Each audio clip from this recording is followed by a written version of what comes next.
in my best Mariah Carey voice, it's time. That's the best I can do. But I'm excited. Today is the day where I'm going to plant in my tomatoes and peppers and eggplant and all the things into those containers that I prepped last week. I could put a little bit more growth on, allow a little bit more growth on them, but I want to do it now. I want to do it now. I want to do it now. I can't wait. Can't wait.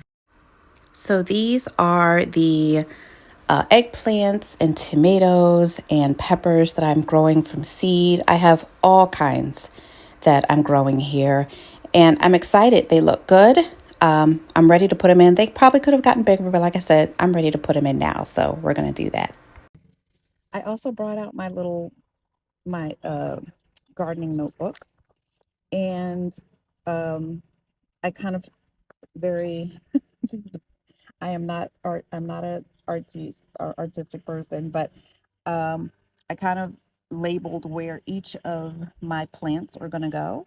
So I'm going to try to follow this. If for whatever reason I have to make some changes, then I'll do that.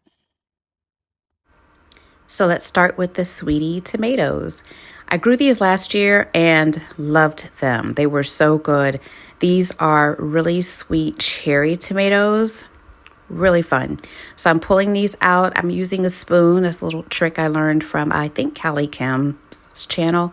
And again, showing off roots, just showing off roots. I'm still in love with the fact that these roots look so good when you grow them.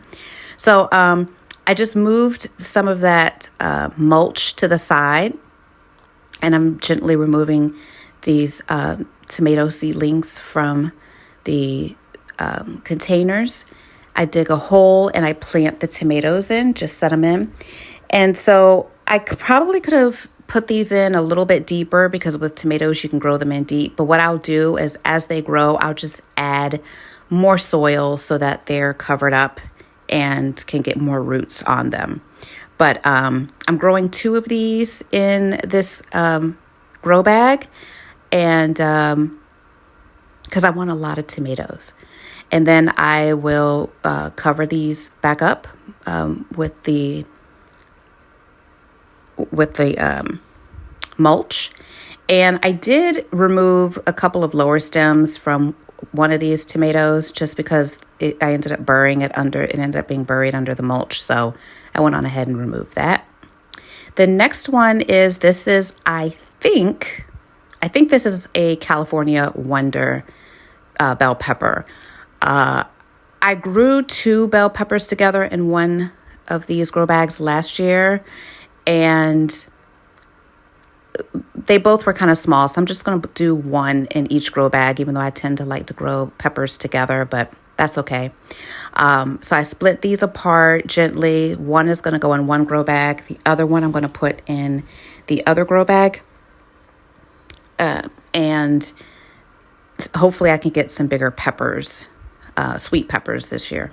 So this is my first time using one of these biodegradable decomposing pots. So basically you just grow your seedlings in them. You set your seeds and grow your seedlings in them. And then all you have to do is just plant them right into the pot. My trust issues, I felt like I needed to pull the bottoms off just to make sure the roots could push through, which they're fine. But in my head, I just felt more comfortable doing that. So you just set it in and cover it back up with the soil and the mulch, and the pot itself, as the plant grows, it biodegrades. So this one right here is I think it's called a Lagandia eggplant. Not sure, but Listata Lagandia eggplant. So then I'm doing some companion planting. What I have in here are marigolds and basil that's already in there, but I'm going to add some more marigold seeds and chives. And so in each of these containers, I'm going to sprinkle some of these seeds in there. So each container will have the actual plant and then also marigolds, basil, and chives. Then I give them a nice little water, and then I mix up a delicious elixir. Now, in this elixir is the plant food. You have to shake all these products up really well. Follow the instructions on the container. That's what I do. I add some plant food, some fish fertilizer, which is basically a fish emulsion. You really have to give this stuff a shake because it's super thick. But I put that in again according to the instructions on the bottom, and then some worm tea. Again, shake this stuff up really well. This stuff has a very strong smell when you put it all together. But the plants love it because it's a good combination of NPK, good bacteria, good microbes, and I don't plant my fruits and my fruits and vegetables, which technically tomatoes are fruit, but but I don't plant them without this. And then I pour it in.